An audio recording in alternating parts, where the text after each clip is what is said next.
Pronto, eu acho que eu consegui lá no Instagram. Vê lá, Simone.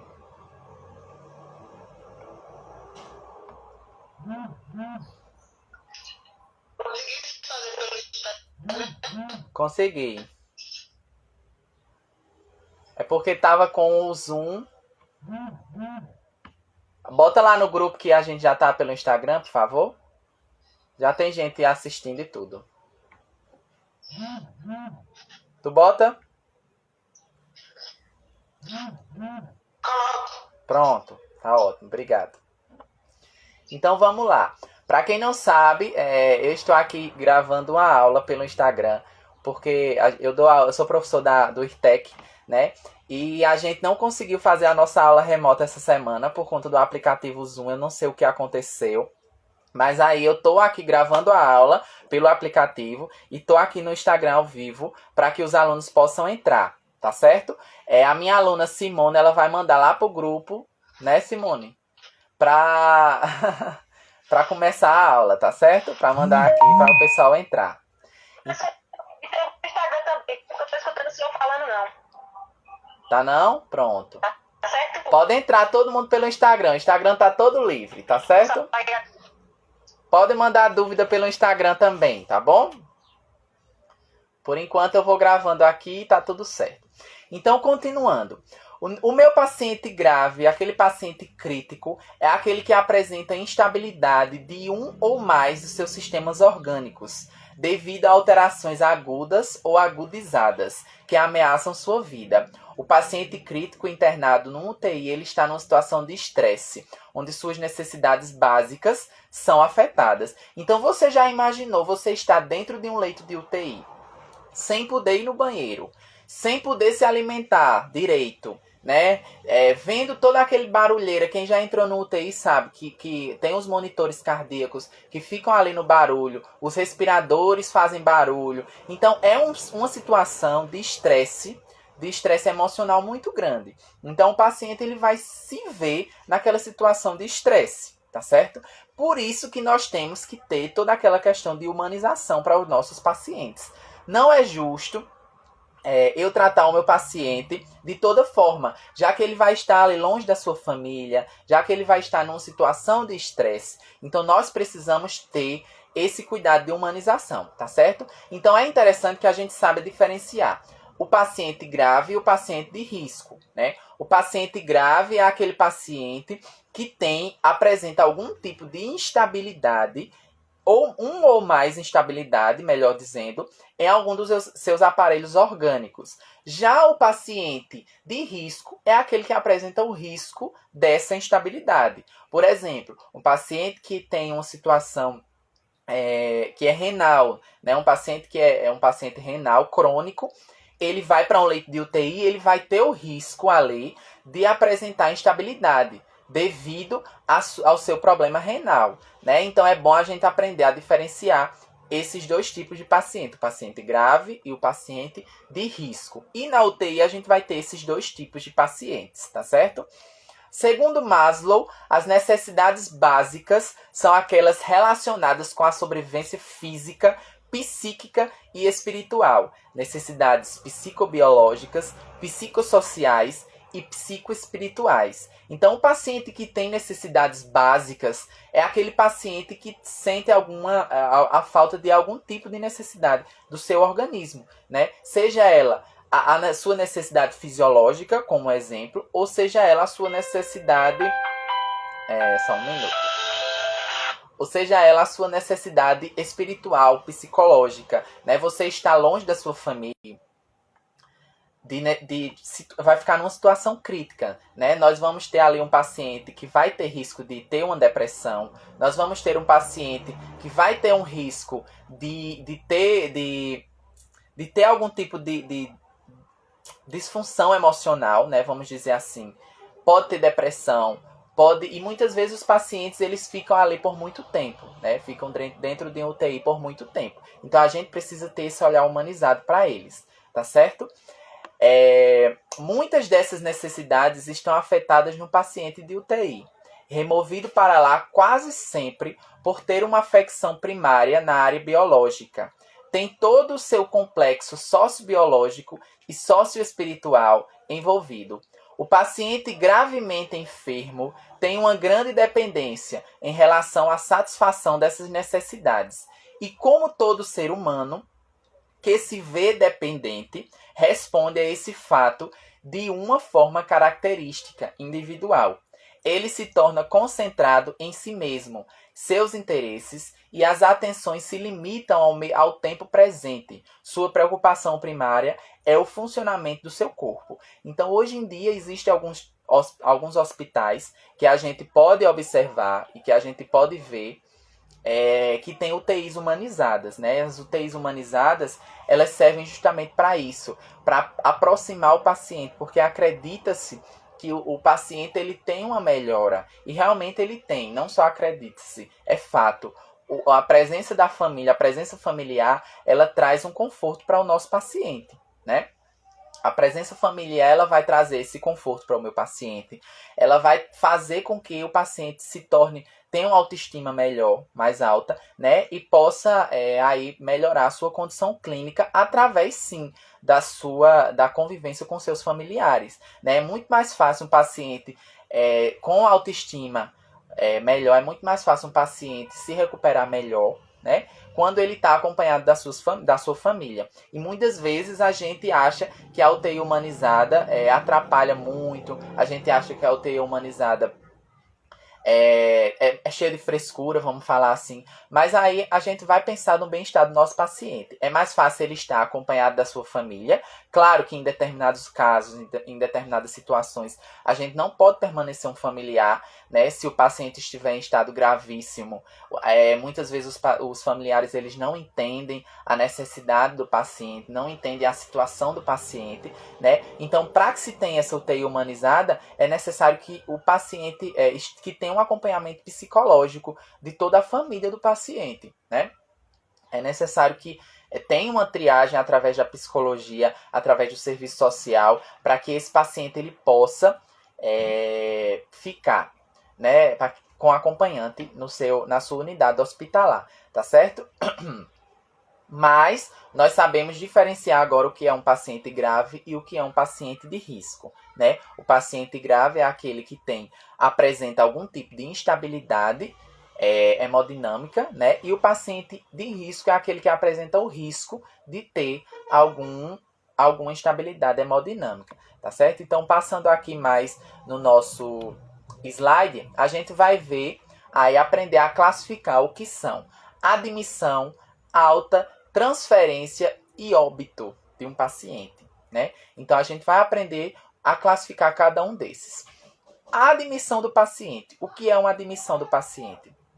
Um paciente é admitido na UTI quando apresenta insuficiência de um ou mais sistemas fundamentais, como o respiratório ou cardiovascular, caso seja grave ou recuperável. Serão admitidos pacientes que inspiram cuidados intensivos, tais como, em estados graves, comprometimento da função vital. Tá certo? Então, o que é admissão? Admitir um paciente é a gente receber um paciente na nossa unidade. A admissão é o fato da gente receber o paciente na nossa unidade.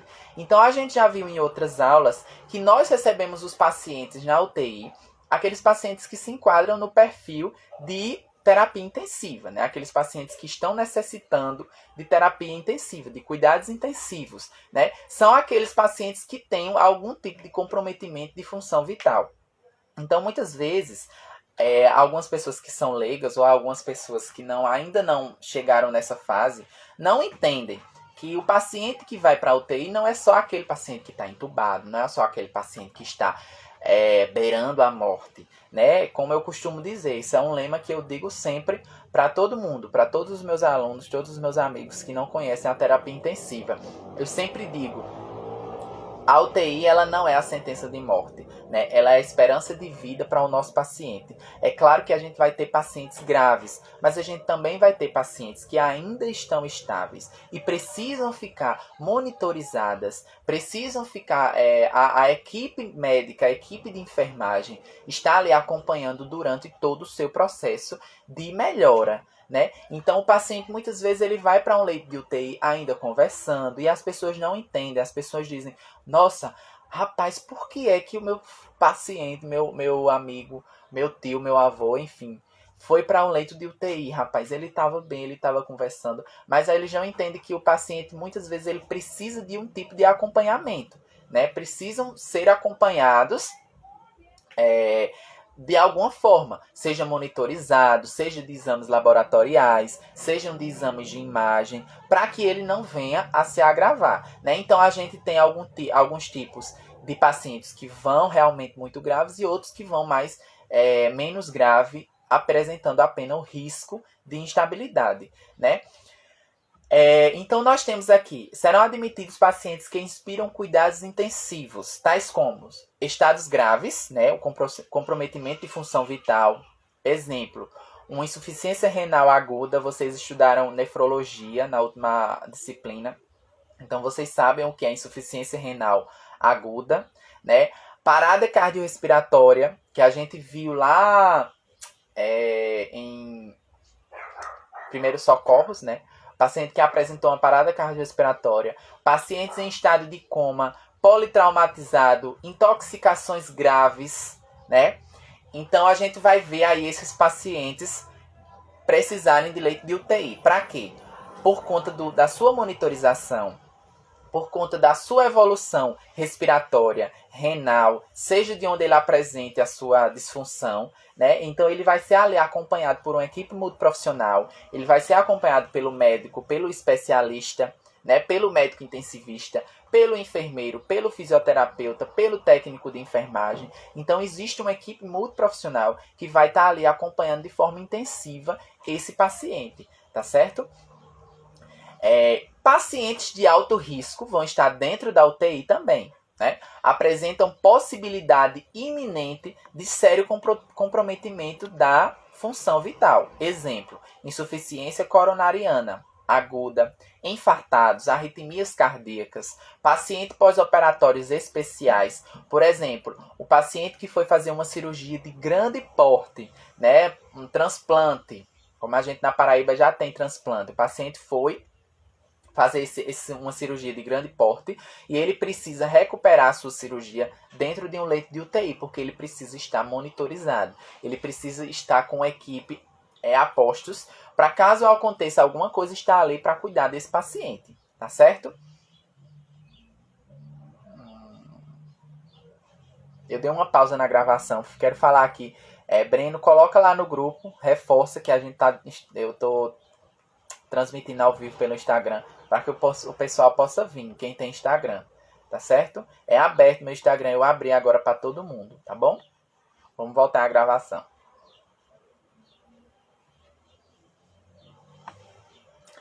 Então, esses pacientes podem vir diretamente internados ou transferidos de uma unidade de internação.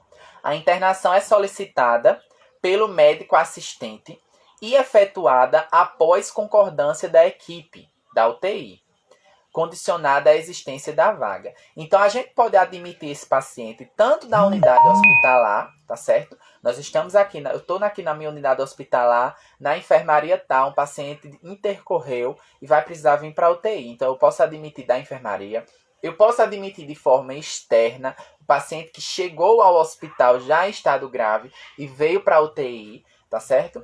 Ou eu posso admitir através de transferência, né? O que é transferência? A gente recebeu o paciente de outra unidade, né? O paciente está em uma unidade hospitalar diferente da que eu trabalho, mas aí ele precisa de uma UTI do meu perfil, porque como nós vimos na aula passada, existem vários tipos de UTI. Existe UTI neurológica, existe UTI coronariana, existe UTI pediátrica, existe UTI de idoso, né? Então nós temos vários tipos de UTI. O meu paciente ele está aqui em uma UTI que não é perfil dele, ele pode ser transferido para UTI que seja perfil, né?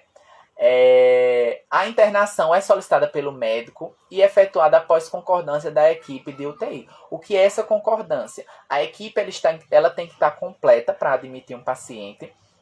O material do paciente ele tem que estar completo, o leito tem que estar completo, o monitor cardíaco tem que estar funcionando. As bombas de infusões tem que estar completa, tá certo? Tudo do paciente tem que estar completo para que a gente possa admitir esse paciente. Por quê? Porque o paciente não pode chegar só de boca a boca, né? O paciente chegou, eu deitei ele no leito e ficou lá e pronto. Não. A gente tem que ter toda uma estratégia para que essa assistência seja prestada da melhor forma possível. Porque o paciente ele vai precisar de cuidados intensivos, né? Esse cuidado intensivo ele deve ser o melhor cuidado que você vai dar para o seu paciente, tá certo?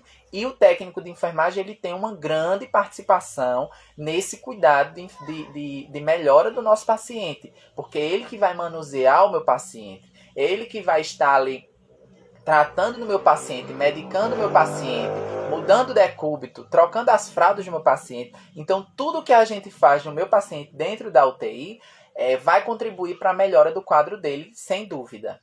Tá certo? Quem quiser mandar alguma dúvida aí pelo Instagram, pode mandar que eu respondo, tá certo?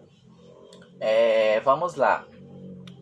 Então, para a gente admitir o paciente, a gente tem que conhecer um pouquinho da história dele, né?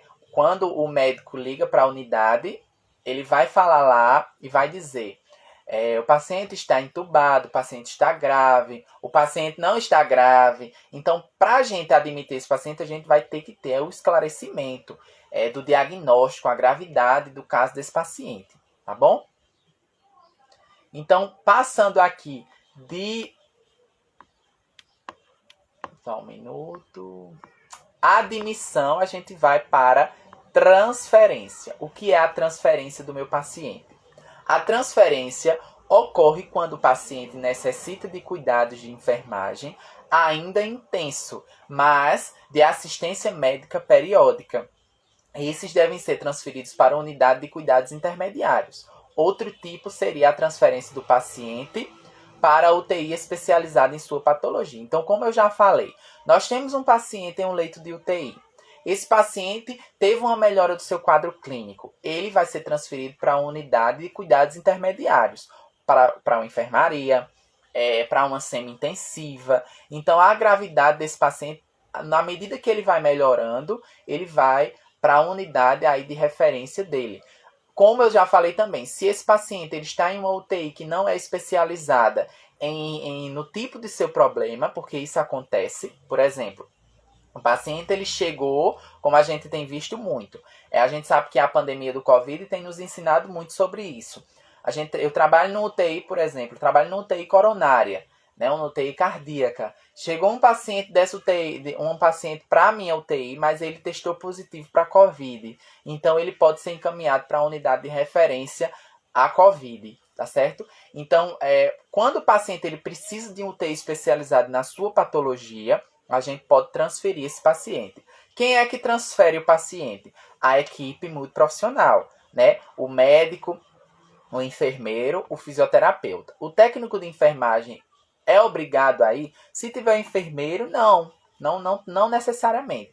Mas caso tenha a necessidade de ir o técnico de enfermagem com a supervisão do enfermeiro, ele pode ir, tá certo? Para transferir esse paciente. Então, para a gente transferir um paciente de UTI, a gente vai ter. Se for de um UTI para outra UTI, a gente vai ter que levar ele monitorizado. A gente vai ter que ir acompanhando os sinais vitais desse paciente, porque ele pode apresentar alguma intercorrência no meio do caminho, né? Se for para uma unidade de intensidade menor, como enfermaria, como uma semi-intensiva, o técnico de enfermagem pode acompanhar, porque esse paciente já passou de paciente grave, né? Ele já está um paciente estável, que vai poder ficar em uma enfermaria, né? Mas a gente vai ter que transferir com devidos cuidados, fazer um transporte seguro, para que o paciente esteja bem acomodado no leito, para que a gente não cause acidentes com o paciente.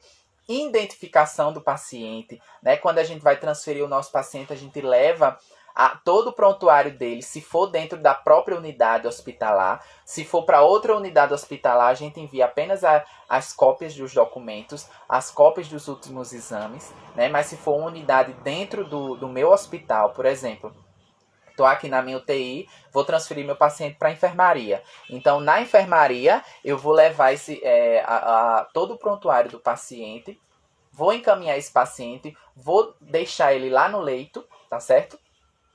Com a identificação correta, para que não haja risco, para que não haja confusão e não haja erro de enfermagem, erro médico, tá certo? Transferência. Alta. O que seria a alta do paciente? O que é a alta do paciente?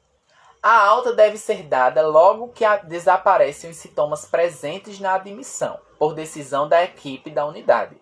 Após receber alta, retorna para a clínica aos cuidados de seu médico assistente. Então, o que seria a alta do paciente?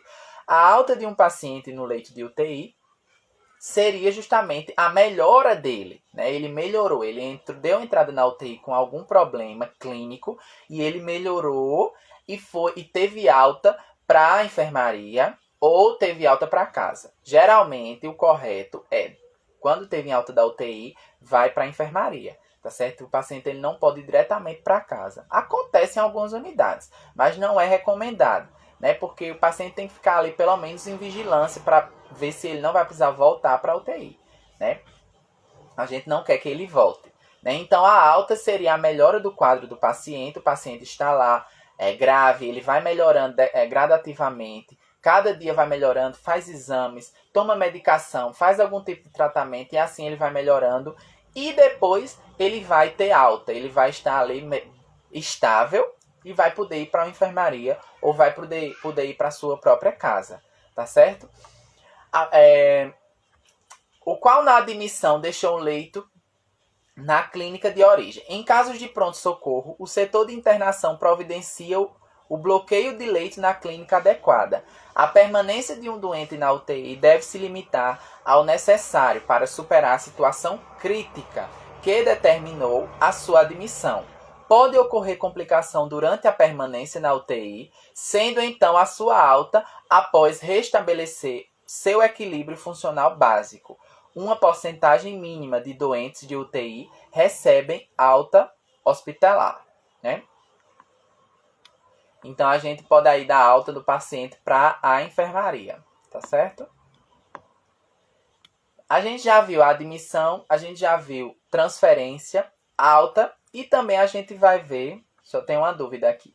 O paciente com Covid, após receber alta da UTI, ele ainda passa na enfermaria antes de ir diretamente para casa? Sim, Simone. Geralmente, sim. Certo? O paciente, ele saiu da UTI, ele vai para a enfermaria. Na enfermaria, quando ele estiver realmente bem estável, é que ele vai ser enviado para casa. Tá certo? Como eu te falei, existem alguns pacientes, algumas unidades hospitalares que encaminham o paciente da UTI direto para casa.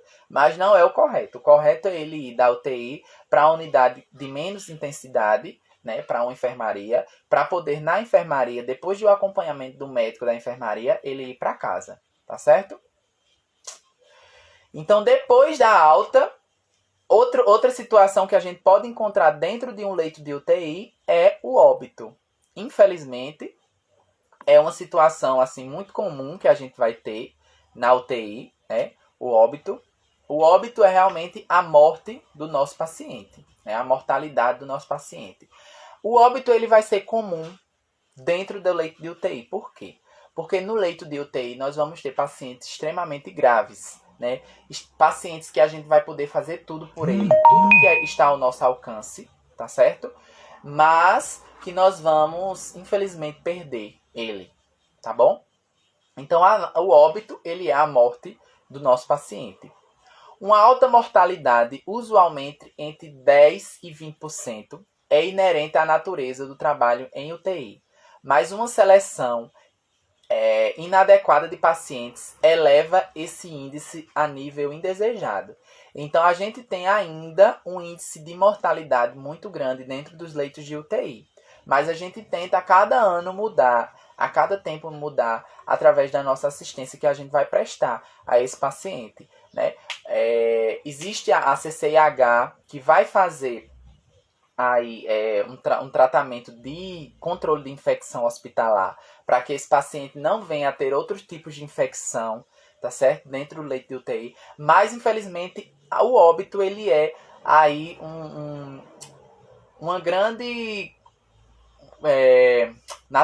bem natural dentro da UTI, né? A gente vai lidar aí com vários óbitos. E vocês que vão ser técnicos de enfermagem, vocês vão lidar tanto com o momento do óbito, quanto com o preparo do corpo, que vocês vão aprender aí em fundamentos de enfermagem, tá certo? Infelizmente, as aulas práticas foram pausadas por conta da pandemia, mas vocês vão ver ainda, tá certo? Então, o óbito, ele é ainda uma coisa comum dentro da UTI, é a morte do nosso paciente, né? É o fim da vida, né? E o nosso paciente, ele vai acabar liberando um leito para outro paciente poder vir, né? Então, nós temos essas 4 fases dentro da UTI. Nós temos a admissão, a transferência, a alta e o óbito. A admissão é o momento em que a gente recebe o nosso paciente. A transferência é a necessidade de transferir esse paciente para outra unidade, né? A alta é a melhora clínica do nosso paciente. E o óbito é o fim da vida do nosso paciente, tá certo? Então, passando aqui do nosso slide, nós vemos aqui quais são as responsabilidades da enfermagem dentro de uma unidade de terapia intensiva. Quais são as necessidades da enfermagem dentro da UTI, as responsabilidades, perdão. Então, a primeira responsabilidade da enfermagem dentro de um UTI é obter os dados preliminares e estabelecer prioridades. Então, eu admiti um paciente no meu leito de UTI. O paciente chegou, preparei o leito, forrei a cama, verifiquei se o monitor está funcionando, verifiquei se todos os equipamentos do meu leito estão prontos para receber esse paciente. O paciente foi recebido na UTI, coloquei ele na cama, monitorizei, como a gente aprendeu na última aula, coloquei os eletrodos cardíacos, coloquei a braçadeira da PA, pressão arterial, coloquei o oxímetro. Tem aqui uma pergunta. Na UTI, por exemplo, ambas pessoas com a mesma doença, mas com a gravidade maior que a outra, ficam em leitos separados ou não?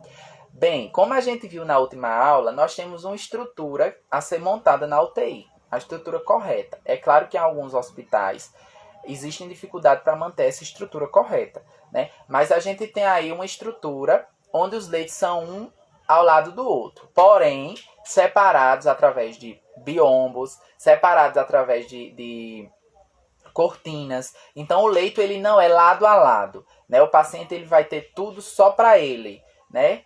Tudo dele para ele, certo?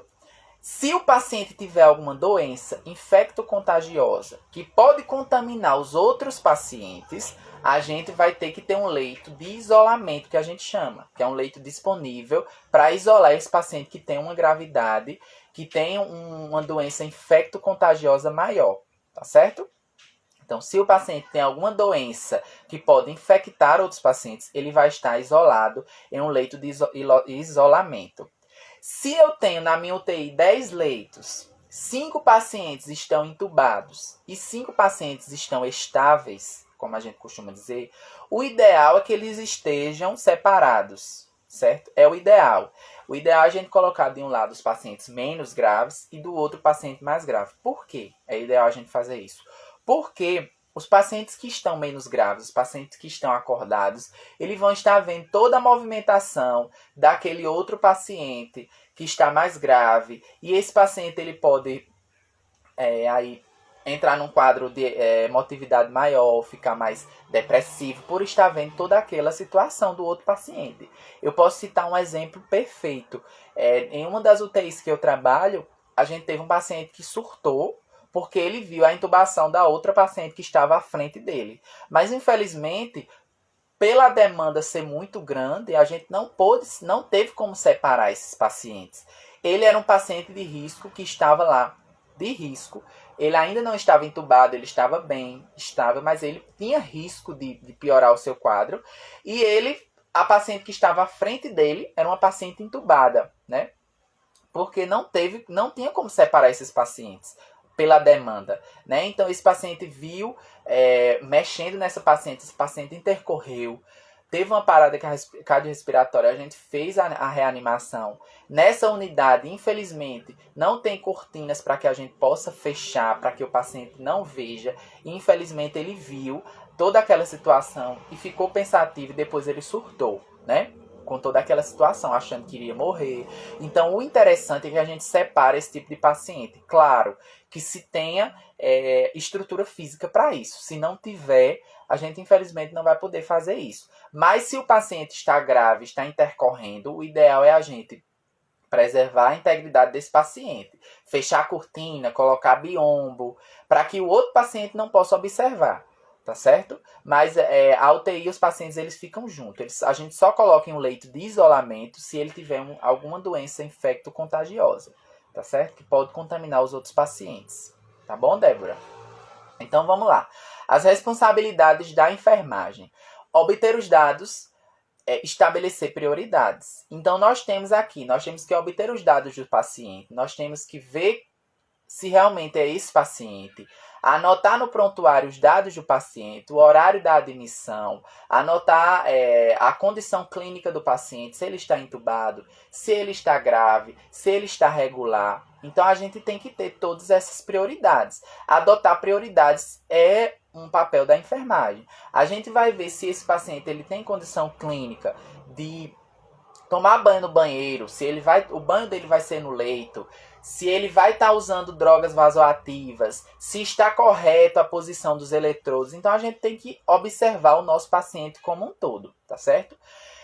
Relacionar os pertences do paciente, prover o paciente, né? Então, dentro de um leito de UTI, o nosso paciente ele não vai poder estar com a roupa que ele veio para a unidade hospitalar, né? O ideal é que na UTI o paciente esteja sem nenhum tipo de adorno. O que é adorno?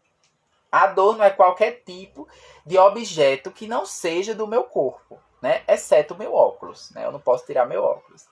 Por exemplo, se o paciente chegou no leito de UTI, os técnicos de enfermagem, o enfermeiro, a equipe toda vai observar, vai avaliar o paciente, vai identificar, vai ver qual é a condição clínica e vai ali tirar os adornos dele, tirar os adornos e as roupas, tá certo? Brinco, anel, pulseira, roupa, blusa, vestido, dentadura, tudo a gente vai retirar. O paciente ele vai ficar de fralda. Se na unidade hospitalar tiver disponível uma batinha, a gente vai colocar essa batinha no nosso paciente, a roupa adequada para ele estar dentro do leito de UTI, tá certo? E esse paciente ele vai ficar lá monitorizado, sem a sua roupa. Aí vocês me perguntam por que o paciente ele tem que tirar a sua roupa de casa? Porque ele não pode ficar com a sua roupa, já que na enfermaria ele fica. Porque a sua roupa ela pode ser uma fonte de infecção, né? E até mesmo se esse paciente vier a se agravar, se esse paciente intercorrer, ele com a sua roupa, ele com os seus adornos, pode atrapalhar, a gente pode ter alguns empecilhos para manusear esse paciente. Então, o ideal é que o paciente esteja pronto para o leito de UTI, certo? De fralda, de roupa do hospital, de bata, de short, se tiver do hospital, tá bom? E esse paciente ele vai estar monitorizado, sem nenhum tipo de adorno, preparado para algum tipo de intercorrência, se caso estiver. Quando a gente retirar esses pertences do paciente, a gente vai o quê? Anotar o nome do paciente, entregar ao enfermeiro responsável do setor e deixar o paciente lá, os pertences guardados, tá certo? É responsabilidade da enfermagem também prestar os primeiros cuidados, verificar sinais vitais, monitorizar, oferecer oxigenoterapia, organizar catéter vesical, eletrocardiograma, administrar medicação, colher material para exames, né? Então, as atribuições da enfermagem são essas. Quando o paciente ele está em um leito de UTI, ele vai estar precisando de uma atenção integral, de um cuidado integral. O que é o cuidado integral? Um cuidado como um todo, né?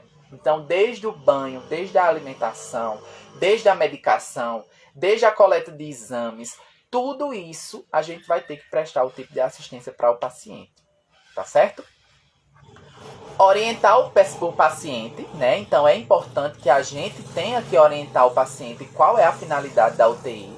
Dizer, olha só, meu paciente, seu José foi admitido hoje na UTI, seu José não está sabendo de nada, né? Não está sabendo nem que tinha vindo para um leito de UTI. Então, a gente tem que orientar o nosso paciente. Dizer, olha, o senhor está em unidade de terapia intensiva, mas isso não quer dizer que o senhor esteja muito grave, né?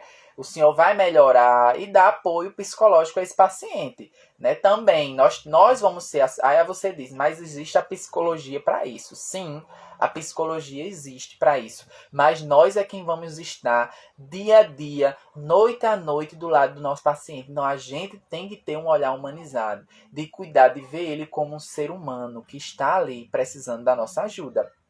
Então, não custa nada você olhar para o seu paciente e dizer: seu Zé, hoje é tal dia, viu? É de tarde ou se não à noite. Vá dormir porque já é noite.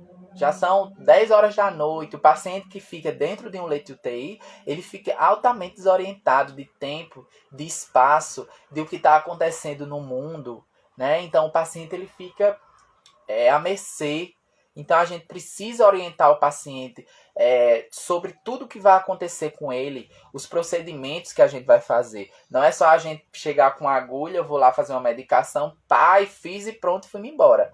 Não é só isso, a gente precisa dizer a ele: Dona Maria, eu vou fazer uma medicação, ela dói um pouquinho. O paciente ele é um ser humano, né? A gente tem que trabalhar nesse tipo de humanização. Orientar a família sobre a rotina da UTI, horário de visita, duração da visita, obtenção de informações sobre o estado do paciente. Fazer o exame físico do paciente e elaborar um plano de cuidados, isso aí é a atribuição do enfermeiro, tá certo? Baseado em suas necessidades físicas e psicológicas. A patologia e prescrição médica, a qual sofrerá alterações de acordo com a evolução. Então, o paciente ele precisa estar orientado e a sua família também, tá certo? Então, quais são os deveres do pessoal da enfermagem? A gente já viu as nossas responsabilidades. Quais são agora os nossos deveres? Os deveres da enfermagem. Receber o plantão, tá certo? O que é receber o plantão? Não é receber financeiramente, tá certo? Receber o plantão é a gente receber o plantão leito a leito, beira leito. Né? Você vai lá, você chegou no seu plantão, você vai tentar saber todas as informações precisas do seu paciente. Eu tô aqui, recebi meu paciente, vai ter um exame pro meu paciente, precisa fazer isso, ele não comeu, ele não urinou, ele não evacuou. Então todas essas informações a gente vai ter aí na passagem do plantão, tá certo?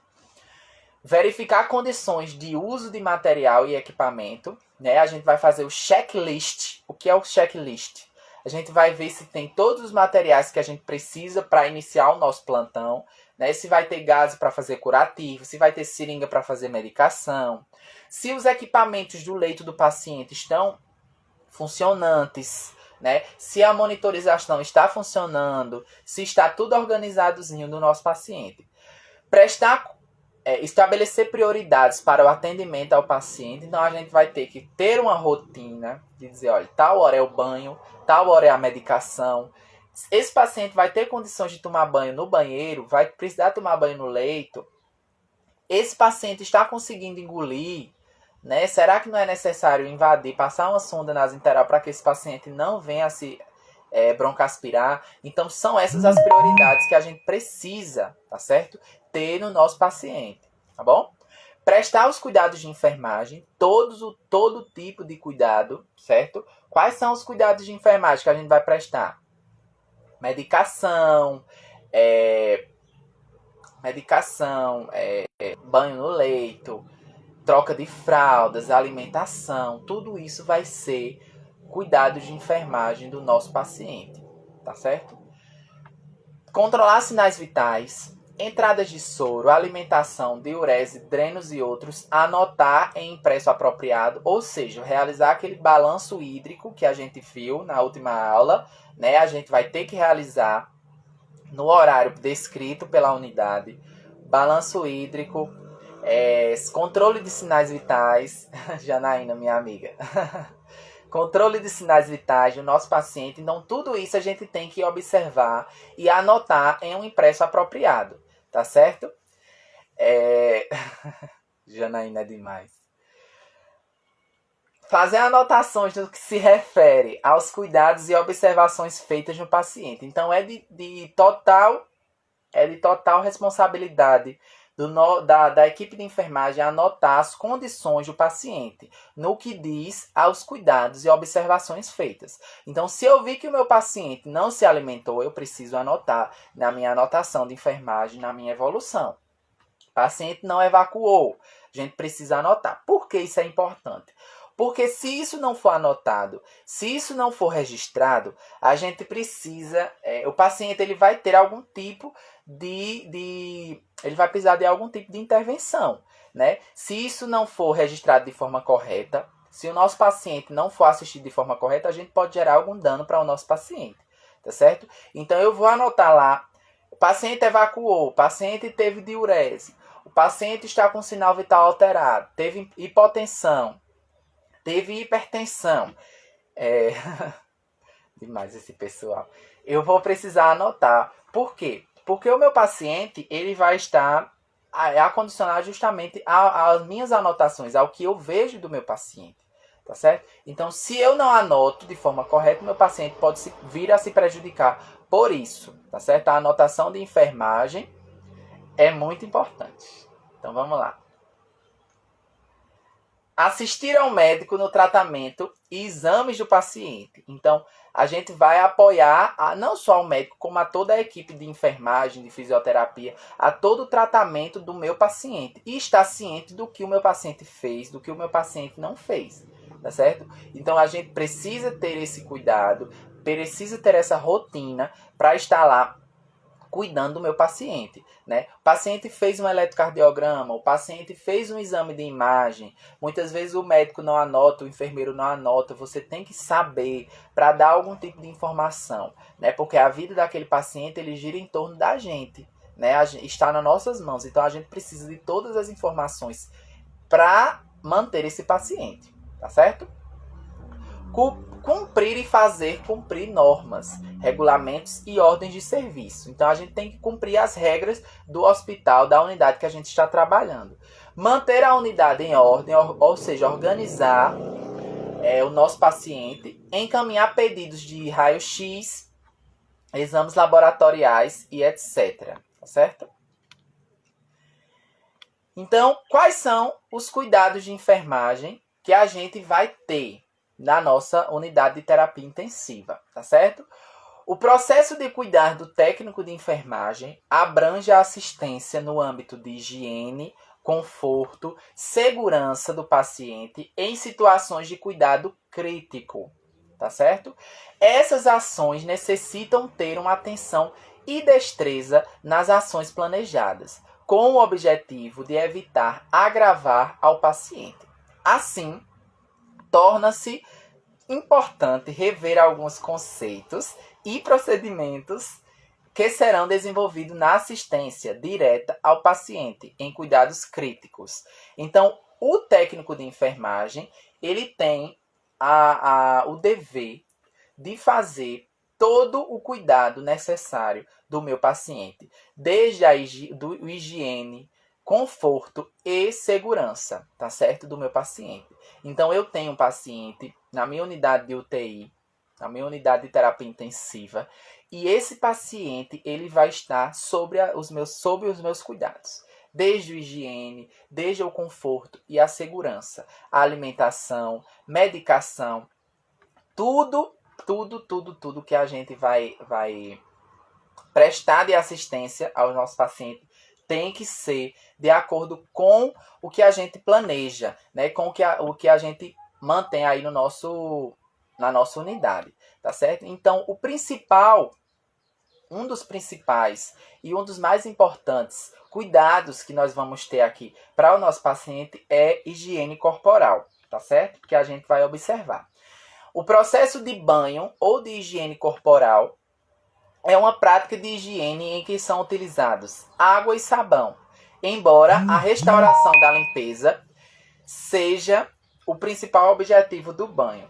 Há outros: eliminação de odores desagradáveis do organismo, redução do potencial de infecções, estimulação da circulação de glândulas, oferecimento de uma sensação refrescante e relaxante, melhora da autoimagem, movimentar articulações, exercitar os músculos. Então, o banho no leito, o banho do meu paciente, ele é um procedimento importante na nossa UTI, né? O paciente, quando ele está higienizado, ele vai evitar infecções, né? Ele vai evitar agravos. E a gente vai poder movimentar esse paciente no leito de UTI. Como eu mostrei o vídeo para vocês de uma paciente grave em um leito de UTI, a gente vai ver que essa paciente ela vai estar edemaciada, ela vai estar com os membros inferiores e superiores inchados, tá certo? Ela vai estar restrita a esse leito, imobilizada. Então, o banho ele é um momento que a gente observa todos os locais do corpo do meu paciente, né? Todas as partes do corpo do meu paciente vai ser observado no nosso banho no leito. Aí eu pergunto a vocês, o paciente ele pode tomar banho de aspersão no banheiro? Pode. Muitas vezes o paciente ele pode tomar banho de aspersão no banheiro, tá certo? Se ele for um paciente consciente, orientado, se for um paciente que não tenha restrição de movimentos, de se levantar, é até melhor para ele, é até mais agradável para ele. O paciente ele está lá no leito de UTI, há muito tempo deitado, a fisioterapia vem fazendo um trabalho para que esse paciente volte a andar, volte a se movimentar. O paciente vai lá, a gente vai encaminhar esse paciente para o banheiro e vai poder fazer um banho de aspersão. Porém, a gente tem que ter o discernimento e o bom senso de que se realmente isso vai servir para o nosso paciente. Qual impacto esse procedimento pode causar no meu paciente, né? Muitas vezes, se eu levantar esse paciente do leito, ele pode ter uma vertigem, né? Muitas vezes esse paciente não tem condições de andar, não tem condições de ir até o banheiro. Mas se ele tiver, é importante a gente fazer, tá certo? Tudo de acordo com o bom senso da equipe, tá bom? Se esse paciente ele não puder tomar banho no banheiro, o banho de aspersão, a gente vai poder fazer esse banho no leito. Vocês vão aprender ainda, não vou me aprofundar na técnica, no procedimento. E no procedimento do paciente, e esse paciente ele vai precisar tomar o banho no leito, tá certo? Muitas vezes esse paciente ele não vai poder ir ao banheiro, o nosso paciente vai precisar tomar o banho no leito e vai ter que ser observado pela equipe de enfermagem, principalmente pelo técnico de enfermagem, pelo enfermeiro, tá certo? Vocês não vão, eu não vou aprofundar agora esse tema, porque vocês vão ver em fundamentos de enfermagem, tá certo? Mas o que seria o banho no leito? O banho no leito é a higienização total ou parcial do corpo, executada pela equipe de enfermagem em pacientes acamados, impossibilitados de saírem do leito, né? Então, o banho-leito, ele é um procedimento que a gente vai fazer no nosso paciente no próprio leito, né? A higienização dele no seu próprio leito. Higienizar as partes íntimas, higienizar, fazer os curativos. Esse é o momento da gente fazer os curativos, higienizar o nosso paciente, trocar os lençóis, deixar o paciente limpo e organizado, né? A higiene corporal ela é muito importante na redução de infecção, certo? Do nosso paciente. Ela é muito importante na redução na observação do nosso paciente. Se o paciente tem lesão, se o paciente tem assadura, tudo que a gente vai observar, a gente observa dentro do banho do leito, tá certo? É a higienização total ou parcial do corpo executada pela equipe de enfermagem em pacientes acamados, impossibilitados de saírem do leito. Então, nós temos aqui uma paciente, eu coloquei na imagem, uma paciente que está tomando banho no leito, tá certo? Sempre o banho no leito deve ser acompanhado por mais de uma pessoa, pela segurança do paciente. E dentro desse banho no leito, a gente tem que ter cuidado com os dispositivos que a gente já falou. A gente tem que ter cuidado com todos os dispositivos que a gente utiliza no nosso paciente. As sondas, os drenos, os catéteres, o tubo, tudo a gente tem que ter cuidado na hora do banho do leito. Porque esses dispositivos, dependendo da forma que a gente manuseia o nosso paciente, esses dispositivos eles vão ser arrancados se a gente não tiver o devido cuidado, né? Ainda hoje a gente vai ver como a gente manuseia esses dispositivos, tá certo? Então nós temos aqui, e além da higiene corporal, a gente vai ter a higiene oral, que é importante também. A higiene oral é a limpeza da cavidade oral, ou seja, dos dentes, da gengiva e língua, e é realizada a fim de evitar infecções bucais, cardíacas, digestivas e respiratórias. Então, como a gente viu, como eu já falei, a higiene total do paciente, ela vai evitar com que o paciente evolua com algum risco de infecção, né? O meu paciente ele está lá acamado, ele está sob a responsabilidade da gente, a gente precisa prestar a higiene necessária para esse paciente, tá certo? Desde a higiene corporal até a higiene oral. A boca ela faz parte também do nosso paciente. E muitas vezes o profissional de enfermagem ele esquece. E o paciente ele passa anos e meses e meses sem ninguém higienizar a boca, sem ninguém higienizar os dentes. Se o paciente ele for consciente e orientado, a gente pode fazer com que ele escove os próprios dentes, com que ele enxague os seus dentes com enxaguante bucal, né? Se o paciente for acamado, a gente tem a técnica de higienizar de forma correta a boca, a cavidade oral do meu paciente, além da orientação de um dentista, porque faz parte da equipe multiprofissional da UTI o dentista, né? E o dentista ele vai poder orientar a gente melhor como a gente faz essa higiene oral do meu paciente, seja com espátula, seja com uma escova, né? Então, a gente não pode deixar de higienizar a cavidade oral do meu paciente, tá certo? Também dentro da higiene e conforto do paciente, a gente vai ver a lavagem dos cabelos, né? A gente tem muitas vezes as pacientes chegam com os cabelos sujos, se for uma UTI de trauma, onde a paciente foi politraumatizada, né? Muitas vezes ela tem sangue nos cabelos, a gente precisa remover, precisa higienizar, para diminuir também o risco de infecção. Eu coloquei até uma imagem aqui no slide, ó, que fala sobre a higienização dos cabelos. Tem uma técnica de enfermagem fazendo a higienização e que vocês vão ver essa técnica em fundamentos de enfermagem, mas a gente não pode deixar de falar, tá certo? Essa técnica tem por finalidade manter a limpeza e a integridade do couro cabeludo, estimular a sensação de conforto e autoestima, engloba a escovação e a lavagem do cabelo do paciente. O nosso paciente ele vai se sentir melhor, mais confortável, e a gente vai diminuir o risco de infecção do nosso paciente, tá certo? A higiene íntima. O nosso paciente ele precisa também que seja realizado higiene íntima. A higiene como um todo do nosso paciente. E a íntima ela não pode faltar, né? É a lavagem da região genital e perianal, proporciona conforto, previne infecções e auxilia o tratamento de infecções. Deve ser realizado durante o banho, após a eliminação vesical e intestinal, segundo a necessidade do nosso paciente, tá certo? Então, eu tenho aqui o meu paciente. Quem tiver dúvida pode mandar pelo chat, tá certo? Eu tenho para quem viu aí, Janaína Trindade. Deixa eu dar aqui uma pausa no meu vídeo. Janaína Trindade, ela é uma fisioterapeuta que trabalha comigo, lá no Hospital Metropolitano. Ela é a amicíssima do coração. Ela tava mandando as mensagens brincando, tá certo? É gente fina do meu coração, inteligentíssima, maravilhosa ela é. Ela trabalha comigo no Hospital Metropolitano. Eu acho que, inclusive, hoje ela tá de plantão lá. Não, acho que ontem, que o plantão era hoje, o meu. Tá certo? Então, vamos lá.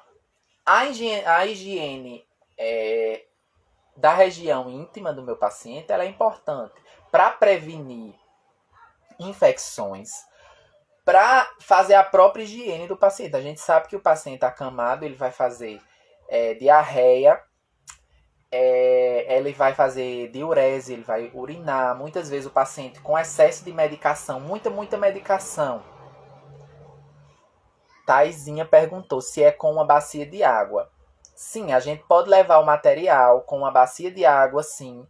Mas o banho no leito, ele deve ser aquele banho onde a gente vai passando a compressa molhada com sabão, a compressa de água e a compressa seca. A gente não vai jogar água em cima do paciente, não é o ideal, tá certo? A gente tem que ter a bacia para ter o apoio de água, mas a gente não vai pegar o copo de água e jogar em cima do paciente, esfregar, como se fosse um menino que a gente dá banho, né, numa banheira.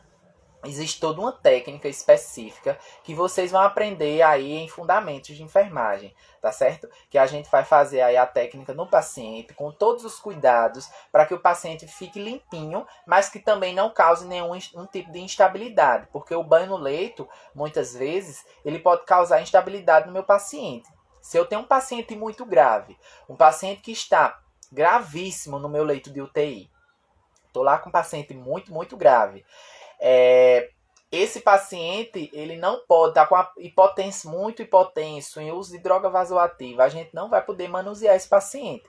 Porque na medida que a gente vira o paciente, que a gente manipula ele para um lado, para o outro, para um lado, para o outro, esse paciente pode vir a intercorrer. Eu já vi muito paciente ter parada cardiorrespiratória no meio do banho. Tá certo? Então a gente tem que ter esse cuidado também. É como eu falei no início, a gente tem que ter discernimento e colocar prioridades no cuidado do nosso paciente. Esse paciente, a prioridade é tomar banho? Paciente muito grave, ele tem prioridade de tomar banho? Não. A gente não pode dar banho no paciente se ele estiver gravíssimo, com risco de vida imediata, né? É tanto que muitas vezes o médico ele já coloca lá a restrição de manipulação do paciente, porque às vezes o paciente pode intercorrer no banho, né? O banho ele é uma prioridade para que a gente mantenha o conforto, a higiene, evite infecção, mas se a vida estiver em risco, a gente deixa o banho para segundo plano, tá certo? Então, na higiene íntima a gente vai tirar toda a eliminação intestinal, eliminação vesical, segundo a necessidade do meu paciente, tá certo? É necessário que eu faça higienização no meu paciente. O banho no leito ela é uma rotina de UTI e ela inclui todo esse tipo de cuidado. Dos cabelos, da boca, do corpo, da região íntima, dos curativos. Então isso vai ser uma rotina que você vai fazer na UTI. Certo? Quando vocês virem fundamentos, vocês vão aprender a técnica perfeita. Mas aí eu já vou adiantando que o banho no leito, ela é um procedimento exclusivo da UTI, que na UTI você vai fazer todos os dias, todos os plantões, sem dúvida. Tá certo? Banho no leito e banho de aspersão também. Uma coisa que a gente vai aprender também e que a gente vai se atentar a fazer quando você for um profissional de saúde, você vai ver que uma das coisas mais importantes que a gente muitas vezes esquece é a mudança de decúbito do paciente. Quem já estudou já sabe o que é a posição de decúbito dos pacientes, né? Posição lateral, posição ventral, né? A gente vai ver aí várias posições que vocês aprenderam em anatomia, né? E a mudança de decúbito ela é importante porque é um procedimento simples que a gente vai evitar muitas complicações no nosso paciente. O que é a mudança de decúbito no paciente? A mudança de decúbito é a forma em que a gente muda a posição do paciente, né? O paciente ele está em decúbito dorsal para cima, a gente vai colocar ele lateralizado. Depois a gente vai colocar ele para o outro lado. Depois a gente vai levantar a perna do paciente para que ele possa ir aí mudando de decúbito. Aí você diz, mas isso é uma besteira. Mas não é, minha gente. Porque quando a gente vai dormir à noite, que a gente acorda de manhã, quando a gente vai dormir à noite, a gente precisa estar mudando. Eu me mexo mais do que a gota. Né? A gente precisa estar se mudando de posição, mudo de um lado, mudo para o outro, né? E o nosso paciente ele precisa também, porque se ele não mudar o decúbito, ele vai aparecer com as famosas lesões por pressão, né? Úlceras por fricção, isso mesmo, lesões por pressão. A gente tem a lesão por pressão, ela é uma lesão que acomete os tecidos do nosso corpo, por ele estar em pressão, contato direto com alguma superfície, né? Então a gente tá lá deitado, passa lá 24 horas deitado na mesma posição, a gente vai começar a ficar vermelho, a depois abrir uma bolinha, depois essa bolinha se rompe, depois vai criar uma lesão por estar lá na posição totalmente, em uma posição fixa, por não estar mudando o decúbito desse paciente. E esse paciente acaba apresentando complicações. A lesão por pressão, ela não é apenas por questão de ferida, de lesão, porque ela pode necrosar, ela pode vir a infectar. Se essa lesão ela infectar o meu paciente, ele pode ter uma sepse, que é uma infecção generalizada, e esse paciente ele pode acabar morrendo. Né? Então é muito importante a mudança de decúbito. E o que é? O apoio adequado e mudança frequente de posição facilitam o repouso, pois proporcionam relaxamento alternado dos diversos grupos de músculos do organismo. Previne úlceras de pressão que aparecem devido à compressão e maceração de tecidos moles presentes nas saliências ósseas. Então eu tenho aqui úlcera por pressão no meu paciente é através da falta de mudança de decúbito do meu paciente, tá certo? A transmissão pelo